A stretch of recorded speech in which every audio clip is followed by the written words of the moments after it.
மற்றும் உள்ள பொறுப்பாளர்கள், முன்னாள் சட்டமன்ற உறுப்பினர் விஜயதரணி அவர்கள், முன்னாள் சட்டமன்ற உறுப்பினர்கள், அனைத்து பொறுப்பாளர்கள், மூர்த்தி சிறியதென்றாலும் கீர்த்தி பெரியது நமது அமைப்பு பொதுச் செயலாளர் ஐயா கேசவநாயன் ஐயா அவர்கள் மற்றும் அனைவருக்கும் இந்த நிகழ்ச்சியில் ஒவ்வொருவரையும் பெயரை சொல்ல வேண்டும், யாரும் பொறுத்தருள வேண்டும்.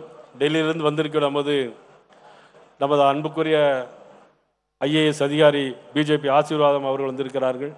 மற்றும் அனைவருக்கும் என்னுடைய பத்திரிகை நண்பர்கள், காவல்துறை நண்பர்கள், கிளை கழகத்தினுடைய பொறுப்பாளர் அனைவருக்கும் என்னுடைய மனங்கறிந்த நன்றியும் வணக்கத்தையும் நான் தெரிவித்துக் கொண்டு, எனக்கு இவ்வளவு பெரிய பொறுப்பினை, மிகப்பெரிய கட்சியில் இவ்வளவு பெரிய பொறுப்பினை தந்திருக்கிறீர்கள். உண்மையிலே நான் பொறுப்பாக நான் இதை எடுத்துக்கொண்டு செயல்பட வேண்டும் நினைத்தாலும் கூட எனக்கு ஒரு பயமும் அச்சமும் இருக்கிறது. ஏன்னு சொன்னால், அண்ணாமலை அவர்கள் மிக சிறப்பான முறையில் பத்திரிகையாளர்கள் பேட்டி கொடுக்காலும் சரி, எதாக இருந்தாலும் சரி, அவர்களுடைய பாணி என்பது ஒரு தனி பாணி. என்னுடைய விஷயம் என்பது வேறு விஷயம். நான் அவர் புயலாக இருந்தால் நம்ம தெண்டலாக தான் இருக்க முடியும்.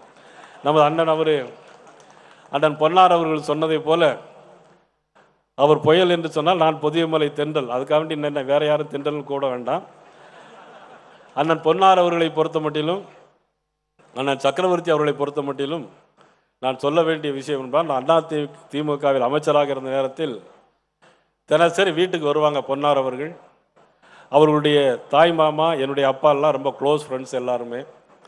அந்த வகையில் அவர்கள் வீட்டுக்கு வந்து நீங்கள் எப்படியாவது பிஜேபிக்கு வரணும் கூட்டுக்கிட்டே இருந்தாங்க. ஆனால் அதுபோல் சக்கரவர்த்தி அண்ணன் அனுப்பி கூட்டு வந்து டெல்லியில் போய் உள்துறை அமைச்சர் அமித்ஷா அவருடைய முன்னிலையில் 8 ஆண்டுகளுக்கு முன்னாலே சேர்ந்தேன். சேர்ந்த பிறகு அதிமுகவில் நான் மிகப்பெரிய பொறுப்பில் இருந்தாலும் கூட, இங்கே வந்த பிறகு எனக்கு மிக பொறுப்பு தரவில்லையே என்ற கோபம் ஐயா கேசவநாயகம் பேரில் கூட எனக்கு கொஞ்சம் கோபங்கள்லாம் வருத்தங்கள்லாம் உண்டு. இப்பெல்லாம் கிடையாது, யார் அதுக்காக வேண்டி எதுவும் பண்ணிடாதீங்க, பேசிடாதீங்க. ஆனாலும் கூட எனக்கு கொஞ்சம் ஸ்பீடாக தான் இருப்பேன். ஆனாலும் சங்கத்தில் 7 நாள் பயிற்சி போயிருந்தேன். அதுக்கு பிறகு முதல் கேம்ப் 15 நாள் கேம்ப் போயிருந்தேன். அதுக்கு பிறகு என்னுடைய நிலைமைகளை எல்லாமே ஒரு மாற்றங்களும் வந்துட்டு. அதனால தான் இன்றைக்கும் 1925ஆம் ஆண்டு உருவாக்கின நமது சங்கம் டாக்டர் ஹெட்கேவார் அவர்களை நினைத்து பார்த்து அவர்களுக்கும் என்னுடைய வணக்கத்தையும் நன்றியும் நான் தெரிவித்துக்கொள்ள கடமைப்பட்டுகிறேன். அந்த கேசவன் உண்மையிலே நமக்கெல்லாம் மிகப்பெரிய 100 ஆண்டு காலம் எந்த ஒரு சங்கமும் ஒரு இயக்கமும் இருந்தது கிடையாது, வளர்ந்தது கிடையாது. ஆக அத்தனை அளவிற்கு ஒரு பண்பட செய்த ஒரு இயக்கம் நம்முடைய சங்கம் என்பதையும் தெரிவித்துக்கொண்டு, நான் சேலத்துக்கு போனால் இப்போனால் மாம்பழம் வாங்கி தருவார் அண்ணன் கேபி ராமலிங்கம் அவர்கள்.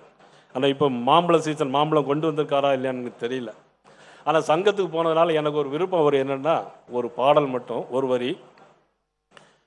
கேசவனை நாம் வணங்குவோம், அவர் பாதையிலே நாம் செல்லுவோம்.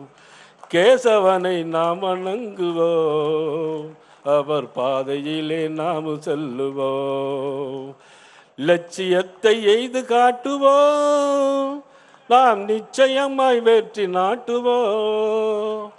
லட்சியத்தை எய்து காட்டுவோம், நாம் நிச்சயமாய் வெற்றி நாட்டுவோம்.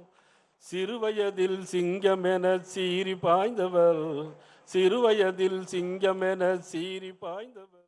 பிளே ஸ்டோர் மற்றும் ஆப் ஸ்டோரில் இருந்து பாலிமர் செயலியை QR கோடு மூலம் பதிவிறக்கம் செய்யுங்கள்.